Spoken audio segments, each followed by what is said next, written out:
tudo é treinável, né? Então, como que você sugere treinar o pensamento crítico?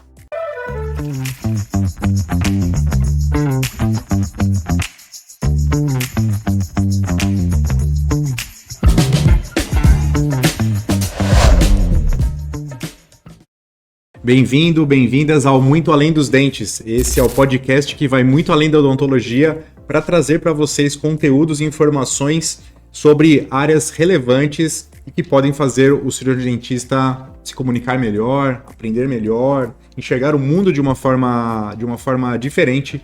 E hoje eu estou aqui com um convidado mais do que especial, uma pessoa muito, muito diferenciada nesse âmbito de profissionais da área de saúde, Dr. Sérgio Belzacchi.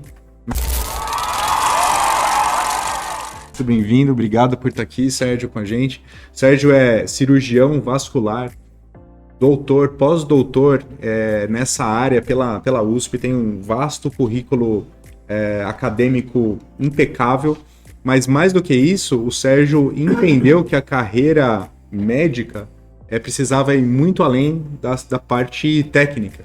E até por conta disso, ele tem um livro lançado ano passado, que não está aqui porque é de cabeceira, está na cabeceira da cama, mas a Tércia vai colocar aqui para todo mundo ter acesso a esse livro, Soft Skills, Habilidades para uma Carreira Médica de Sucesso, certo, Sérgio? É isso. Na verdade, é o que a gente está falando em off aqui, né? Uhum. Carreira médica, carreira odontológica, porque nós somos vendedores de serviços. Então, essas habilidades não técnicas, comportamentais, são fundamentais para o dia de hoje. Porque, por exemplo, meus pais, eles eram médicos também. Era mais fácil no tempo deles. Tinha pouco médico. Era uma lei de mercado. Né? Sim. Então, ser bom tecnicamente, muitas vezes poderia ser o suficiente. Hoje em dia, não é nem um pouco. Sim. E para a gente começar o assunto, define hard skills e soft skills para todo mundo estar na mesma linha. É isso. Hard skills é o que a gente aprende na faculdade. E no caso na residência também do médico. É habilidade técnica, diagnóstico. Soft skills, habilidade comportamental. E isso, muitas pessoas têm algumas soft skills intuitivas, mas as pessoas não se enganam que isso não é treinável. Soft skill é absolutamente treinável, são habilidades comportamentais. E aí a gente tem até um acrônimo que a gente usa para gravar isso, que está lá no soft skills, que é o método potencial. Então, P de pensamento crítico e criativo. A gente vai falar um? Tá bom. Otimização de tempo. T, trabalhar em equipe. E, ética profissional. N, networking. C, comunicação. I, inteligência emocional. E A, apresentação de impacto. E L, liderança. Então são essas 9 aí fundamentais para a gente prosperar na carreira hoje em dia. E todas, me parece que faz todo sentido, né? Porém, pelo menos na área da odontologia, não tem nenhuma disciplina que explora esse conteúdo durante a formação do dentista, né? Na medicina também não. Todo médico, e agora eu vou extrapolar para todo dentista, tem uma dificuldade muito grande em soft skills. Sim. Todo médico, por exemplo, os gestores de banco adoram médicos. Porque o médico, como regra geral, se dedicou tanto para a parte técnica, tal qual os dentistas fazem, que ele tem uma dificuldade grande de entender sobre investimentos. Sim. Então, muitos médicos não são bons comunicadores. E tem quantos dentistas que você sabe que são maravilhosos do ponto de vista técnico, mas não sabem vender o seu negócio? Nós somos vendedores de serviços, então a gente tem que saber se comunicar, sem dúvida, fazer marketing. Sem dúvida. Então, eu vou começar a falar sobre essas soft skills? Vamos lá, vamos começar com o pensamento crítico e criativo. Nós estamos vivendo uma mudança mundial com a inteligência artificial. Não estou falando nenhuma novidade aqui. Né? Tem alguns conceitos, inclusive, que são extremamente assustadores de inteligência artificial. Por exemplo, sabe o que é o teste de Turing? Sim. Então, se a gente olhar, 73% das vezes hoje em dia, com uma inteligência artificial... Veja, a gente não tem acesso à inteligência artificial, a gente tem a nosso chat GPT ali. 73% das vezes, se você colocar um humano conversando com a inteligência artificial, ele não consegue distinguir. Isso hoje em dia. Em 5 anos, 100%. Ninguém mais vai saber se está conversando com o IA ou com uma pessoa. Então, isso já assusta. Unicórnios de uma pessoa só. Ou seja, empresa bilionária com uma única pessoa que criou e usou a inteligência artificial para desenvolver. Estima-se que na próxima década vai ter pelo menos umas 4 empresas dessas. Isso assusta, né? Não, assusta. Outro conceito, singularidade digital. Estima-se que lá para 2040, 2045, a inteligência artificial vai estar num nível todas as novas descobertas da humanidade não serão humanas, serão da inteligência artificial. Então, de repente, vai ser na área de odonto, na medicina, vão surgir várias coisas que não vai surgir mais da gente. Tudo isso assusta. E como é que você vai fazer para se diferenciar disso, para se destacar no mercado e não ser substituído, né? A odonto, tal qual a cirurgia, tem muitas coisas que a inteligência artificial não vai atingir, vai demorar demais. Mas na medicina e na odonto também tem algumas áreas que já vão ser, muitas pessoas serão substituídas, né? E aí pensamento criativo, pensamento crítico, autenticidade. Então a gente precisa desenvolver esse lado, né? Artigo científico, então, se você não tiver um pensamento crítico, tem um viés muito grande de patrocínio, tem um viés de publicação. Tem um artigo da Science que o cara publicou um estudo gigantesco no tratamento oncológico em 90, depois eu te mando esse artigo em 90 e poucas revistas, ele inventou todos os dados. Ele inventou, e aí ele publicou na Science isso, para provar que hoje em dia a gente tem que, se a gente não tiver um pensamento crítico, como é que a gente vai saber disso? Então, essa é uma soft skill que a gente tem que conversar com ela, para daí a gente começar a ir para as outras. E esse, como você falou, tudo é treinável, né? Então, como que você sugere treinar o pensamento crítico? Aí não tem jeito. Leitura. Leitura. Conforme você começa a ler algo fora da sua área, porque a gente tem o viés que a gente só fica... Você aí, para me valorizar, você falou que você tem um livro de cabeceira ali, o Soft Skills, que naturalmente não foi só eu que escrevi, tem bastante gente muito boa, presidente do Einstein e tal. Esse tipo de leitura nos faz engrandecer muito o pensamento crítico. E hoje em dia, YouTube, olha só, YouTube e outros canais de comunicação, se você souber desenvolvê-los, você consegue encontrar esse conhecimento. E aí que nos leva para o próximo soft skill, que é a otimização de tempo. Mas eu não tenho tempo para fazer tudo isso. Se você, na hora, por exemplo, você também deve fazer 1 hora de bicicleta ou esteira todos os dias. Poxa, você tem 1 hora por dia para você ver uma aula, para você ver um curso. Eu gosto mais até da bicicleta por causa disso, porque na bicicleta você consegue realmente se concentrar e ver uma aula. Eu vendi meu carro, eu só ando de Uber. Então, eu ficava em média 1h30 de carro por dia no trânsito. Agora eu fico no Uber vendo aula. Então, olha quanto momento que você perdia da sua vida. Isso é otimizar tempo. Sim. E se você otimizar tempo, aí você sobra tempo para você ficar com a sua família. E otimizar tempo, inclusive, é saber investir seu dinheiro. Se o seu dinheiro estiver trabalhando para você, sobra mais dinheiro para você, menos tempo que você precisa gastar de energia, mais tempo para você fazer o que você gosta, ficar com a sua família. Sim. Então, isso é importante. Isso que eu estava falando de você aproveitar uma coisa e fazer outra, isso se chama prompt. Tem prompt do mal também. O cara que quando ele vai tomar um cafezinho, ele fuma um cigarro. Ou seja, toda vez ele usa esse gatilho do café para fumar um cigarro. Isso é um prompt negativo. Mas a gente tem que criar vários hábitos positivos. Estava falando de investimento? De manhã ali na hora do meu café, eu já me atualizo, já dou uma olhada como é que tá a bolsa, como é que estão as coisas, como é que tá o pente do petróleo, por aí vai. Sim. Então, isso é a criação do micro hábito, né? E a gente vai aos poucos transformando ele num hábito, e aí, conforme vai virando um hábito, fica muito mais fácil de executar. Acho que essa questão acho que é fundamental, e a gente tem muitos canais hoje de busca de conhecimento assim também, né? Então é mais entender, como você falou, quais são as soft skills que eu preciso melhorar e otimizar, e buscar canais, seja livro, seja YouTube, seja podcast. Tem muita coisa muito interessante para a gente desenvolver e saber aproveitar. Né? Se você não quiser ficar perdendo tempo para triar, porque também tem muita coisa ruim nesses canais, você pode simplesmente ir lá na página de Harvard e comprar alguns cursos online. Você pode fazer um MBA. Poxa, sabe quantos % dos médicos fazem MBA? Menos de 0,5%. Ou seja, eles não param para pensar da importância de fazer um MBA. O MBA é soft skill puro, não é? Então, eu pessoalmente agora estou fazendo o MBA da USP de liderança, né, executiva, e poxa vida, são 4 horas por semana. Se eu não tivesse esses mecanismos, como é que eu ia ver tudo isso? Né?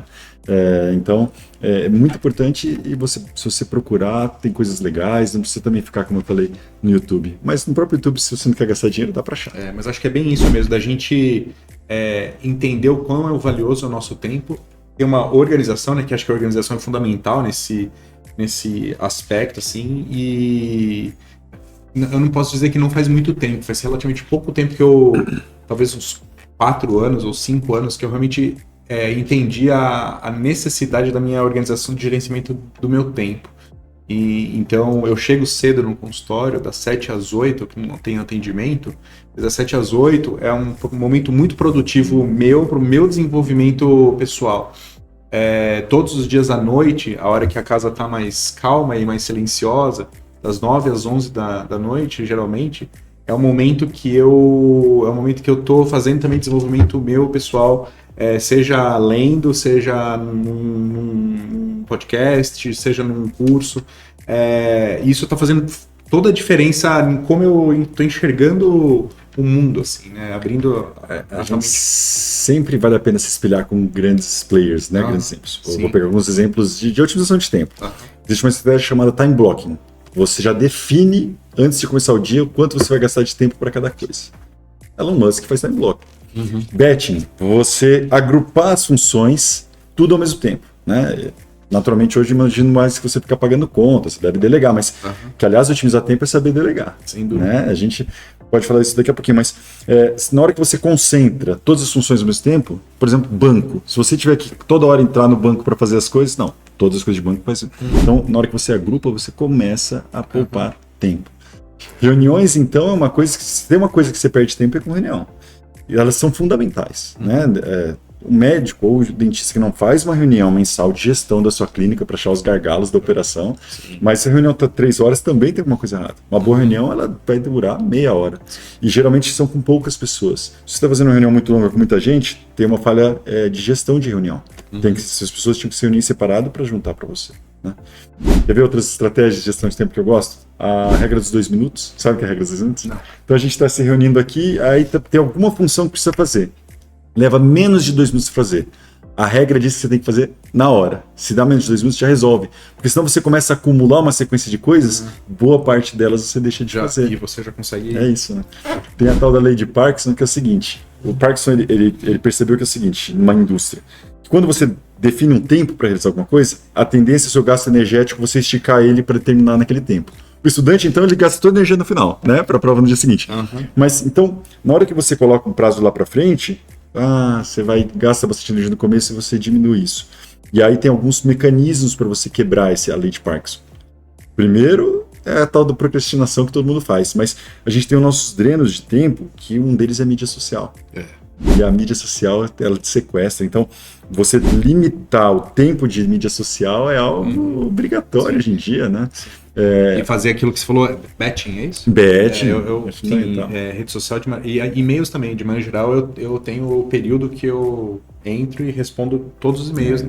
Naquele dia, naquele horário que eu respondo. E pronto, salvo que de repente eu percebo que eu chego com alguma coisa urgente, mas funciona muito melhor para mim, até para eu não esquecer e deixar passar alguma coisa. Não, mas rede social, sem dúvida que a gente percebe que tem muita gente que fica sendo consumida, né? Então, já quem está em casa, já fica a seguinte dica: já entra lá no seu ajustes do seu celular e limita o tempo do seu Instagram para 20 a 30 minutos por dia. Não precisa mais que isso. E aí você começa a se controlar, né? Minha média era 1h30. Então, depois que eu fiz isso, eu consigo me segurar nos meus 20 a 30 minutos, né? Basicamente, eu entro mais para fazer coisas de trabalho lá, para dar uma olhada e divulgar, dar uma olhada, do que qualquer coisa, né? Então, realmente, isso é importante. Imagina 1 hora por dia a mais. Né? Sem dúvida. Seguindo, então, no potência. Bom, a próxima, trabalho em equipe. Se você não entender que você tem que controlar o seu ego, independente da fase que você está, tem até aquele livro, né? Seu ego e seu inimigo, não prospera. A gente tem que sempre controlar o nosso ego nas seguintes situações. Então, como eu falei, no começo, no meio e no final. Na hora que a gente começa a prosperar, há uma tendência nossa a não controlar o nosso ego e isso jogar contra a gente. Vou te dar um exemplo. Se você não... Isso também envolve um pouquinho de inteligência emocional. Vai entrar numa discussão de trabalho, com uma enfermeira, com um auxiliar. Por que você está entrando nessa discussão? É para satisfazer o seu ego, para provar que estava certo, ou vai ter um ganho real? Se é só para você satisfazer o seu ego, você está gastando energia e tempo com algo que não vai te somar. Eu quero contar para alguém o tanto que eu estou ganhando dinheiro com o negócio. Isso é só seu ego. Isso você está criando um concorrente para quê? Sim. Não é? Então, trabalho em equipe configura tudo isso. E você tem que entender que todo mundo tem o seu ego e vai querer crescer também. E é difícil para o médico, para o dentista. A gente tem que saber controlar isso. Né? E nessa história de trabalhar com equipe, tem o que a gente começou a conversar anteriormente sobre delegar, né? Porque faz parte da gente também delegar, né? Fundamental, e é delegar é otimizar tempo. É delegar sem delargar. Você tem que ter um mecanismo de controle. Eu gosto do seguinte exemplo. Você tá lá na praia com a sua família e aí a babá tá lá com seu filho entrando no mar. Você tá aqui, ela tá lá. Na hora que seu filho começa a adentrar muito do perigo, é óbvio, você vai sair correndo para ir lá. Você tem um controle. Então você não deixou só na mão dela. Existe a tal da matriz de Eisenhower. Que você faz uma conhece? Então, ele tem urgência e importância. Se algo é urgente e importante, faça você mesmo. Se algo não é nem urgente nem importante, você precisa fazer. Agora, se algo é importante, mas não é urgente, você pode agendar. Agora, algo não é importante, mas é urgente, você delega. Então você consegue dividir. Eisenhower, presidente americano, ele conseguiu otimizar o tempo de uma maneira fantástica. Né? Então, realmente, delegar é fundamental pra gente. Com controle. E o controle muitas vezes vai estar nessas reuniões bem estruturadas, né? Onde você vai avaliar o resultado que está sendo produzido dentro daquele setor, dentro daquela área que você que seja clínica, seja administrativa, seja qualquer uma dessas áreas. Chegamos aonde agora? O E, que é ética profissional, é uma condição sine qua non. Aqui não tem muito o que falar, né? Ou você é ou você não é. Se você não é, você tem que repensar. Sim. Ponto. Antes de ser um bom profissional, ser uma boa pessoa, né? Basicamente isso. Né? Uma alma humana tocando outra alma humana. Mas que, infelizmente, nas nossas áreas, a gente tem visto um show de horror. Em todas as áreas. A gente tem visto um show de horror, né? Nessa questão. A rede social é uma grande vitrine para esse show de horror, né? E aí, daqui a pouquinho a gente vai falar de comunicação, gatilhos mentais, e aí que entra a autoridade que favorece isso aí. Mas a gente já chega lá. Vamos para a próxima, que é networking. Networking é os 3 Is. É ser interessante, estar interessado sem parecer interesseiro. Toda vez que você quiser fazer um networking, você tem que primeiro gerar valor. A dúvida é assim, como é que eu vou gerar valor para essa pessoa? Aí sim, se você chegar pedindo, esse networking não pega, não funciona. Então, na hora que você entende que você pode gerar valor para aquela pessoa, e aí sim ela vai te fazer algo que vai te agregar e vai fazer você crescer, aí sim. Então, networking, lembra disso. Você tem que primeiro pensar como gerar valor. E às vezes você pode até fazer uma planilha. Eu tenho uma planilha que fala, essas pessoas aqui faz tempo que eu não falo, vamos reativar esse contato, porque cria a porta, né? Nós estamos aqui, claro, poxa, esse é networking, né? Puro. E o que vai sair daqui também, né? Ele vai simplificando. Então, gerar valor. Essa é a regra principal do networking. Comunicação oratória. E esse é um aspecto que é tão importante todos são, né? Mas tão importante e desvalorizado, eu acho, pelo dentista. Eu fico impressionado, assim, como as pessoas têm dificuldade de se expressar no ponto mais básico, que era a comunicação do aspecto técnico com o seu paciente, né? E comunicação é muito treinável. Nossa, eu já tô falante, né? Então, mas eu não era assim. No começo da carreira, inclusive eu tentava dar aula na faculdade, era uma coisa, você tentava fazer piada e ficava aquele silêncio, aquela coisa não engajava. E aí isso é absolutamente treinável. A tal da personalidade magnética, às vezes é nata, às vezes ela é criada. É você fazer técnicas para trazer a pessoa para o seu mundo. Se você é um vendedor de serviço, como que uma pessoa decide o seu serviço? Pela emoção. Para depois ela racionalizar que aquilo era a melhor emoção. Então a gente precisa sempre da passividade, ou seja, não dar trabalho para ela fazer aquilo. Se você for falar para sua paciente aqui que como vai ser ela tem que tiver um monte de trabalho burocrático, no odonto é menos que a gente, mas na minha área que tem convênio, reembolso, uma burocracia, então você tem que dar passividade, você tem que ter uma equipe treinada para ela não ter esse trabalho, né? E a segunda é passional, ela decide na emoção. Aí eu vou para casa, vou ver, você perdeu a paciente, ela decide na hora pela emoção, né? Então ela tem que sair de lá convencida, e isso é a comunicação que entra, né? E a gente, até esses dias eu fiz um post recente que é o seguinte: você é um cara extremamente habilidoso técnico, você é 10 de 10, mas a sua comunicação, ela é 3 de 10, é ela que vai fazer a pessoa ver o seu 10 de 10. Se você não soubesse comunicar, a pessoa não vai chegar lá. E aí tem o tal do rapport. Sabe o que é rapport? Rapport é quando você... Bom, vou falar francesa, né? Rapport, trazer contigo. Quando você quer trazer a pessoa para o seu mundo, para daí você aplicar alguma técnica de que você vai chegar no emocional dela e ela decidir se for. Então, rapport é olho no olho. Então, é falar o nome. Você vai no shopping, o cara vai repetir seu nome 5 vezes na loja. Ele está fazendo rapport com você. Sim. É a pequena gentileza. Você vê um café, esse negócio, isso vai. É o espelhamento. Eu começar a fazer gesticular igual você. Tudo isso vai mexendo no inconsciente da pessoa. Eu elogio sincero. Então, todo mundo tem algo para elogiar. Todo mundo. Com ética, né? Sim, claro. Mas, poxa, acha uma coisa positiva e já elogia da pessoa. Isso aí certamente vai trazer. E o sorriso. Abriu a porta para a paciente. Ou seja, fez uma pequena gentileza. Sorriu para ela, olhou no olho. Eu falo a paciente porque a maioria dos meus pacientes são mulheres que secam vasinhos, essas coisas, né? Que eu estou conversando no serviço. Sim. Olhou no olho. Fez um elogio sincero. Lembrando do limite ético. A chance de você converter ela e de você conseguir aplicar qualquer gatilho mental é muito maior. Então começa por aí. Né? E aí, vamos para os gatilhos mentais. Que isso aí, para mim, é algo que realmente impactou positivamente na minha vida.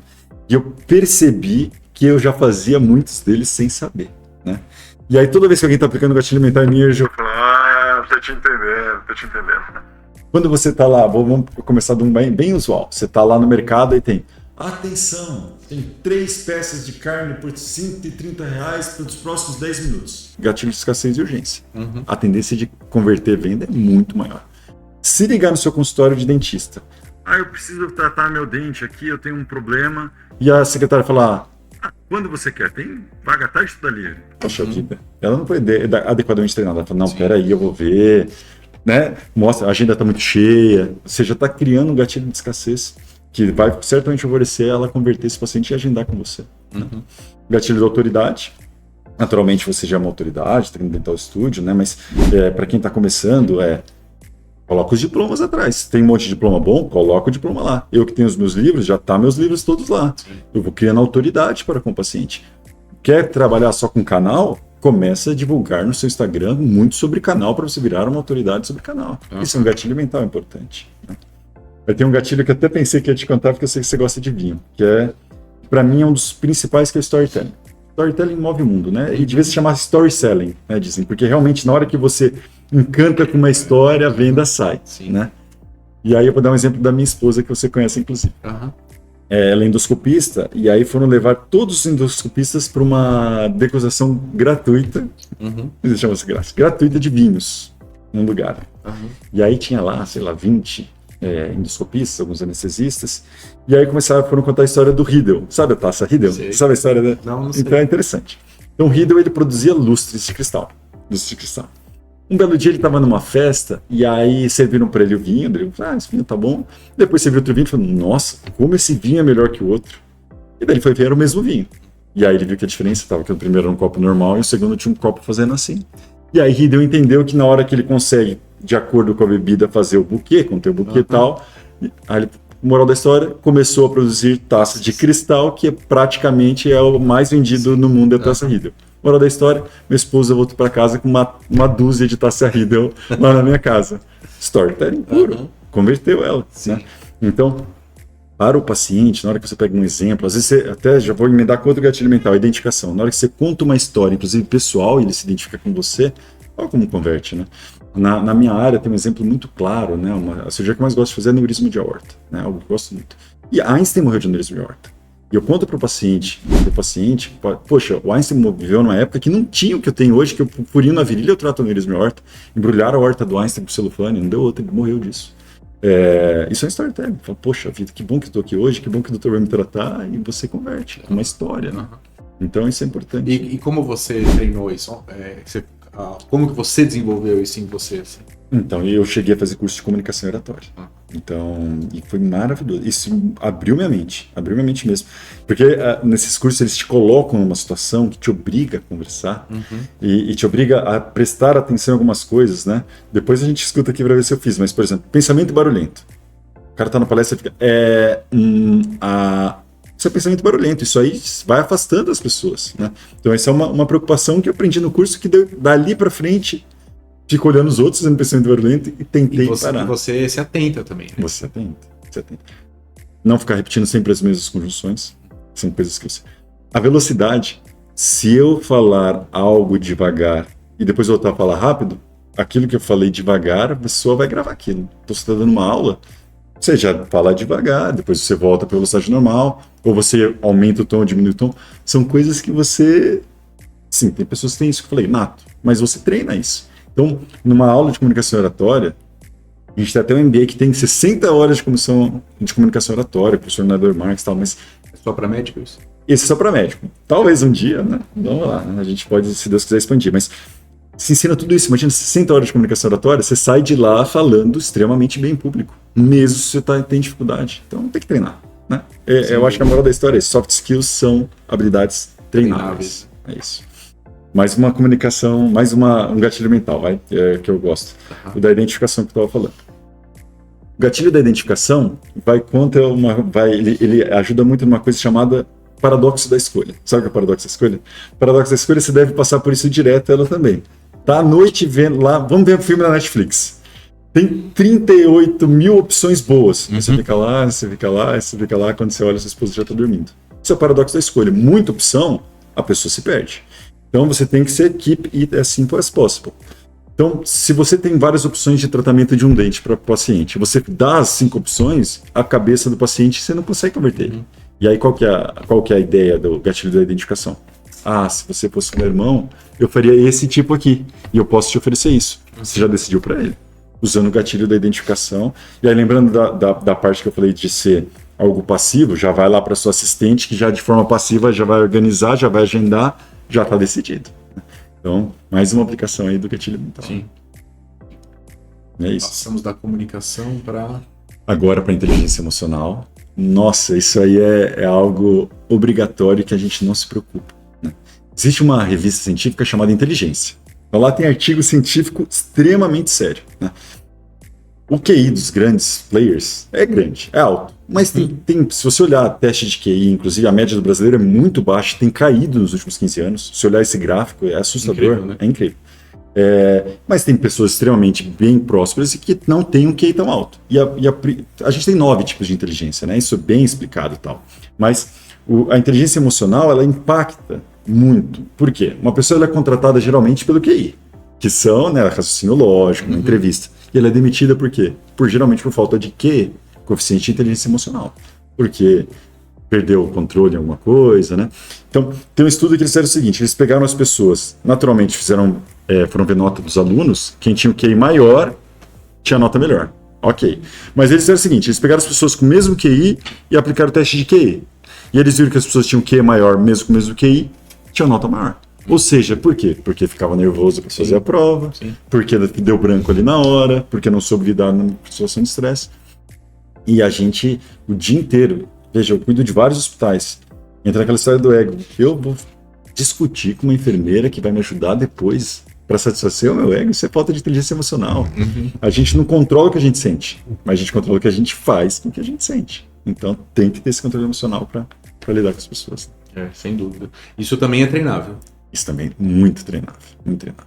Tem, inclusive, minha prima, que é uma grande comunicadora, ela tem gerenciamento, ela tem curso de gerenciamento da raiva, ela tem curso de controle emocional, e parece que não, mas faz toda a diferença. E o interessante de quem está assistindo a gente saber, e a maioria das pessoas que prosperam na carreira, passaram por esse processo de alguma dessas soft skills que realmente percebeu a necessidade de melhorar e foi buscar a formação. Como você falou, uma ou outra dessas soft skills a gente tem. Dentro desse grupo, a gente vai ter. Mas a gente precisa identificar aquelas que a gente tem deficiência e buscar ajuda, né? Eu acho que é bem isso. Veja, eu então fiz uma boa formação, estudei sempre muito tal, tecnicamente também, e fui tentar empreender. Nossa, bati a cabeça, falhei muito, errei muito, que abriu minha cabeça. Eu preciso entender sobre. Melhor coisa, a pessoa que está vendo a gente, ela para que vai melhor aprender com o erro dos outros. Porque não desde o começo entender sobre investimento. Investimento, ainda mais que o exponencial do investimento é tempo. Quanto antes começar, melhor. Eu comecei a estudar isso faz uns 5 anos. Devia ter começado muito antes. Sim. Então, melhor aprender com o erro dos outros, e por isso que treinar desde sempre em habilidades comportamentais para prosperar mais rápido é melhor. Vamos para o próximo? Próximo. Apresentação de alto impacto e branding, né? E aqui o seu exemplo eu acho interessante porque você faz algo que eu não acredito, mas que também está certo, né? São Paulo Dental Studio. As pessoas vão ver, vão lembrar de vocês, né? Mas você tem que fazer 2 branding aí. Você tem que fazer um branding da SP Dental Studio e correlacionar esse branding com você. Então a minha sugestão para quem sempre está querendo contar é pôr seu nome no negócio. Ninguém vai pôr o nome no negócio que ele não acha que vai dar certo. E você favorece muito o seu branding. Seu branding é tão importante que a sua intenção é sempre chegar a virar o top of mind. Se eu falar para você refrigerante, você vai pensar mesmo que eu. Se eu falar uma cafeteria, você vai pensar mesmo que eu. Lanchonete, você vai pensar mesmo que eu. Lâmina de barbear, você vai pensar mesmo que eu. Sempre pensou Coca-Cola, McDonald's, Starbucks, Gillette. Tudo é top of mind. Branding altamente bem feito, posicionamento. Posicionamento é o que os outros vão falar da sua empresa sem você estar na sala, né? E isso é altamente replicável através do marketing digital bem feito, estruturado. Um médico, um dentista que não investe nisso está falhando muito, muito. Você tem que amplificar. Se você está começando na carreira, o boca a boca ele não funciona, porque ele amplifica muito pouco. Então você tem que fazer o seu marketing digital, captar, para daí seu boca a boca funcionar e daí você investir cada vez menos. Na verdade, aproveitar que hoje o mundo permite esse marketing digital. E inclusive, hoje em dia, na medicina, até o antes e depois pode. Antes não podia, até antes e depois com ética. Você pode pôr o antes e depois, mostrar seus resultados. Uma prova social. Você pede depoimento para os pacientes, isso é maravilhoso. O Google lá, o paciente falando bem, você sabe que gosta de você, por que não pedir para ele? Sim. Né? Isso aí certamente vai impactar positivamente para as pessoas. Né? Isso é presença de impacto, é branding. Para a gente parar para pensar, minha mãe, por exemplo, né? Meus pais são falecidos, os 2 eram cirurgiões vasculares. Mas lá na década de 80, eles foram para Maringá, uma cidade que praticamente não tinha vasculares, pegaram a principal avenida e escreveram assim, Clínica de Varizes. Isso é posicionamento. Se alguém tem varizes lá, vai tratar onde? Um raio ali que tinha quase 500 mil habitantes. Então, ela meio que já sabia as regras do marketing intuitivamente, né? Mas isso é branding, né? Então, ela já fez gatilho mental de autoridade, já fez... Você vê como ela acabou fazendo todos os conceitos, né? E aí veio boca a boca, e aí começa, né? Depois é uma questão de crescer. Sim. Interessante isso, né? Porque às vezes esse é um soft skill que já tava neles, né? Por exemplo. Neles, né? E acabou me influenciando, né? Acabou aqui, né? Tanto que eu tenho uma clínica na avenida baseado no conceito que meus pais tinham uma clínica na avenida. Eu acredito nesse marketing também da pessoa passar e te julgar só por ver o ambiente que você está, né? E a jornada do paciente é fundamental, né? Nesse aspecto. Então, se tiver num lugar desorganizado, que não dá ar de prosperidade, vai te atrapalhar na conversão, né? Então, e quem que mapeia a jornada do paciente? Vou falar uns números assustadores, tá? Então, tô falando de médico, mas... Então, 70% dos médicos não mapeiam a jornada do paciente, né? Isso a gente fez uma grande pesquisa principalmente com o vascular. 20% dos cirurgiões vasculares, da minha área, investem na poupança. Jura? Isso é uma falta de conhecimento, de investimento. Quando você fala, só voltando um pouco, quando você fala jornada do paciente, para quem não entende o que significa isso? Para o paciente, a partir do momento que ele entrou em contato com você por algum canal, seja midiático, telefônico, WhatsApp, por aí vai, até o momento que ele saiu e tem o pós-venda, ele tem uma jornada.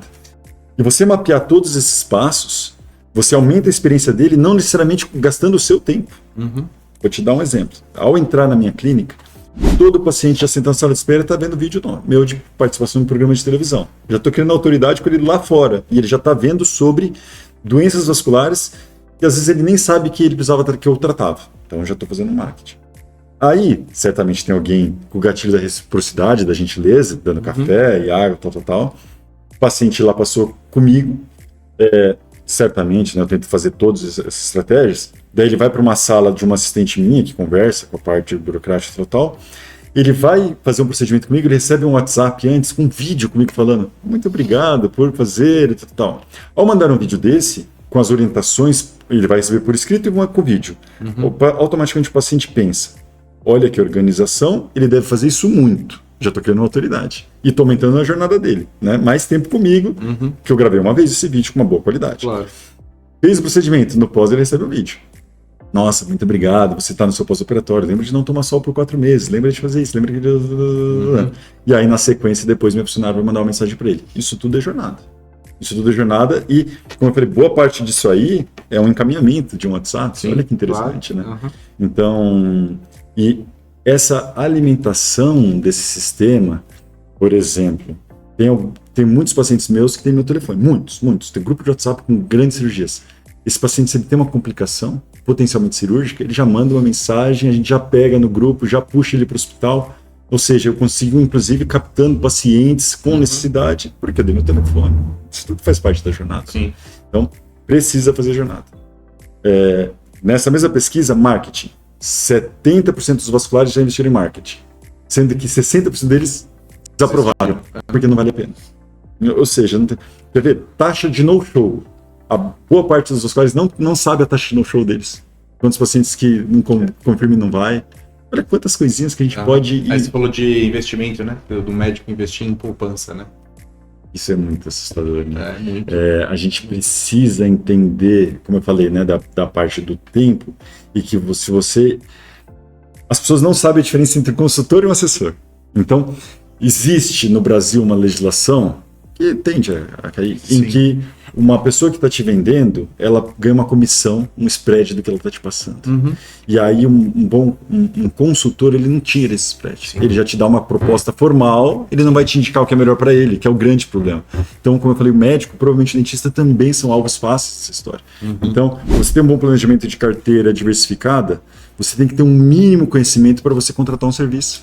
Porque eu sei que demanda tempo, você não precisa você ficar vendo. Eu gosto de cerveja todo dia, né? Eu invisto em várias coisas, mas você precisa ter uma noção mínima para você poder não pôr dinheiro numa poupança, num consórcio específico que ele está ganhando com aquilo, com aquele outro. Então, para você não ser vítima dessa situação, você vai ter que ensinar. Concordo muito com isso. Infelizmente, o dentista, no geral, assim, acho que tem muita dificuldade de entender a necessidade de cuidar dos seus próprios recursos, né? Porque acho que o dia a dia acaba sendo, às vezes, tão extenuante ou tão intenso e que você não para pensar nas suas próprias coisas. Ficou o dia inteiro cuidando dos outros, mas acaba não cuidando das suas próprias, seja sua saúde física, sua saúde financeira, né?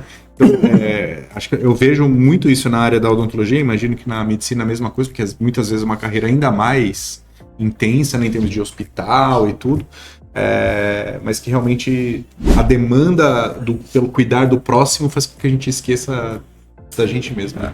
A gente, como eu conto, tudo é estudado, né? Então, por exemplo, a gente precisa ter metas claras e a maioria das pessoas não tem. E aí minha orientação é já põe no papel, escreve para você ter uma meta clara. E ter meta também tem como fazer isso. Coisas que a gente não estuda. Por exemplo, para você ter uma meta, você tem a técnica SMART, tem que ser específica, tem que ser mensurável, tem que ser temporalmente, você já tem que estipular quanto tempo você pode alcançar isso. Então, se você não fizer isso, você não vai saber o que você precisa fazer. Então, o primeiro passo é o que eu quero, como eu quero estar daqui a 10 anos. Isso também vai para investimento. Quanto eu quero receber por mês? Então, para eu receber isso por mês, quanto que eu preciso ter investido?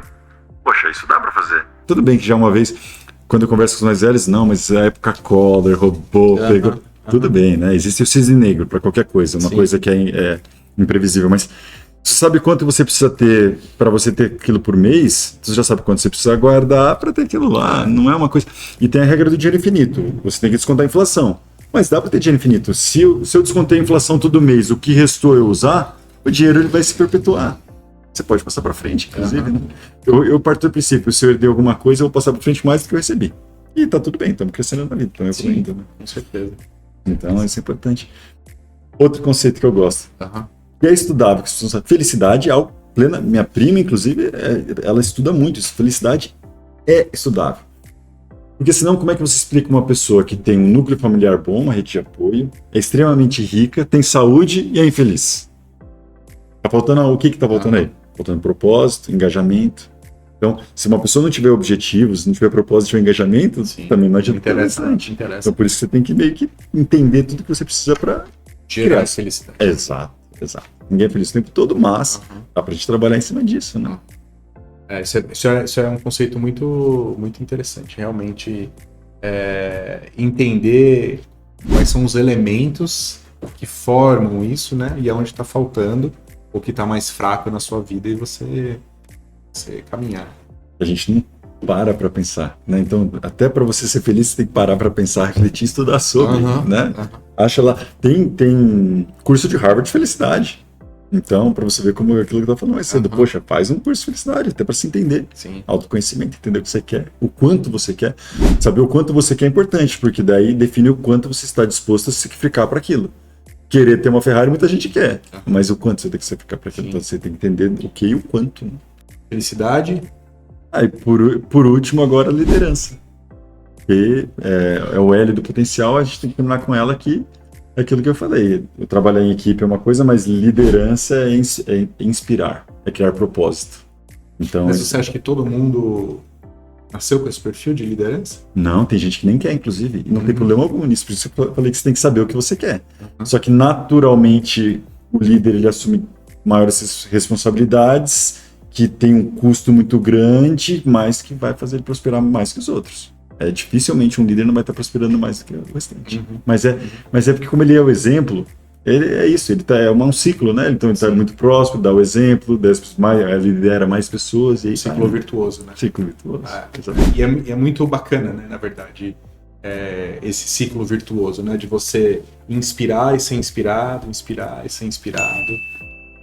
E as coisas irem caminhando e progredindo, né? Então, e de uma certa forma, a gente caminhando por todos esses soft skills, você vê como elas, na verdade, são intrinsecamente correlacionadas, né? Porque você pode ir ligando um ao outro, né? Assim, e termina, eventualmente, com liderança, que é algo optável, né? Vamos dizer assim, né? Você pode decidir... É isso, mas é uma soft skill altamente ligada com prosperidade. Porque, realmente, por exemplo, uma habilidade do grande líder é recrutamento. Porque não necessariamente aquela pessoa boa é boa para você, para o seu serviço, né? Tem pessoas que vão ficar para trás. Sim. Então, saber recrutar de uma forma clara, para a pessoa inclusive entender o que ela está comprando ao se juntar a você, isso é fundamental. Sim. Tem uma história de um cara chamado Shackleton. O que ele fez? Ele fazia expedições na Antártida numa época que os recursos eram escassos. E aí tem histórias assim, de caras que ficaram com ele lá na Antártida 15 dias, sem ganhar nada, quase morreram. Esse cara não teve problema algum, porque ele deixava muito claro, se você olhar os anúncios dele, estou chamando pessoas corajosas, bravas, que estão dispostas a arriscar a própria vida para desbravar um novo mundo. Esse é recrutamento eficaz. Sim. A gente, às vezes, não tem essa capacidade, né? Às vezes você contratou uma pessoa que era muito boa por outra coisa. Então, você conseguir entender isso dentro do seu... Quantas vezes já aconteceu de uma pessoa subir de função e falar, poxa, eu não devia ter subido lá, ela estava tão boa, né? Então, isso tudo é recrutamento, a gente tem que conhecer, né, as pessoas com quem a gente está trabalhando. Né? E aí, eventualmente direcionando também dentro. Você não quer perder aquela pessoa, mas ela não está naquela posição, mas você percebeu uma habilidade melhor para ela, reposicioná-la também. E aquela história do ego, né? A pessoa, por exemplo, eu quero subir na minha carreira. Então, eu tenho uma função aqui no teu estúdio, quero ir para uma acima. Eu tenho que treinar alguém para me substituir. Caso contrário, nem vamos jogar para cima. Só que daí o ego, às vezes, a pessoa segura. Ninguém é substituível, mas... Então, na hora que você quer subir, faz parte do processo de crescimento você treinar alguém para te substituir e você crescer. Só que o ego, às vezes, segura. Então, tem que lembrar disso. Né? Sim, sem dúvida. Sem dúvida. Muito bom, Sérgio. Falamos bastante, né? Falamos bastante, acho que a gente deu uma... Assim, são conceitos muito interessantes que, assim... São fundamentais, eu acho, que pro profissional da área da saúde, né, adquirir. Não desconheço um MBA voltado para odontologia que desenvolva essas habilidades, mas isso é potencialmente algo muito muito interessante no mundo, principalmente na situação do mundo atual, né, que a gente vive hoje em dia. Acho que essa necessidade de construção sólida desses soft skills, dessas habilidades estão sendo fundamentais em carreiras tão concorridas, com tanta gente no mesmo meio, mas por outro lado com muita demanda. Né? Existe muita demanda para os nossos serviços. Mas está tendo uma mudança de mercado na área de saúde como um todo, em especial na medicina, E como tem muita faculdade que abriu, tá sobrando vaga de residência. E o mercado, em algum momento... Faltando vaga de residência. Não, muito pelo contrário, eles estão formando muito médico, e muitos médicos nem estão fazendo residência, e estão entrando no mercado, e esse mercado tá difícil. Então, como é que você vai se destacar? Então, a minha primeira sugestão, estamos para médico agora, fazer a residência, porque hoje é um passo que pelo menos o hard skill você tem que garantir. Só que depois, mesmo com o hard skill, tem muita gente. Então, para você poder se diferenciar no mercado, você vai ter que ir para esse lado, fazer um MBA, por aí vai. Sim. Então, a gente está formando a nossa primeira turma agora de MBA para cirurgiões vasculares. Vai ter agora outros. E o feedback está sendo extremamente positivo. Eu acho que a odontologia deve sim partir para esse lado também. Com certeza. A Cissa, minha esposa, terminou sábado um curso na GV de empreendedorismo na área de saúde. Só para mulheres, inclusive. Era específico para mulheres. E não abriu a cabeça dela? Muito, com certeza. Foi muito positivo. Foi muito positivo para ela. Acho que é o caminho que a gente tem que ir mesmo. Muito bom. Pessoal, não deixe de ler o livro do Sérgio, dos colaboradores. Como eu disse, é livro de cabeceira. Ler e reler e ver o que a gente precisa se desenvolver mais. Sigam o Sérgio nas redes sociais. Ele é um cirurgião vascular, mas também um educador, instituto de pesquisa, de ensino. Faz muita coisa, um empreendedor nato, assim. Eu acho que é muito bom a gente seguir e acompanhar pessoas que estão brilhando nas carreiras e se espelhar nessas pessoas. O Sérgio é uma delas. Obrigado por estar aqui, por esse nosso bate-papo e que tenha sido produtivo para todos vocês. E se gostou desse bate-papo, não deixa de se inscrever no canal, compartilhar com os amigos nos grupos de mensagens, para que todo mundo consiga ter essa visão muito além dos dentes e ser feliz, ter sucesso na carreira, que é que eu mais quero para todo mundo aqui, tá bom? Obrigado, Sérgio. Valeu, grande abraço. Valeu.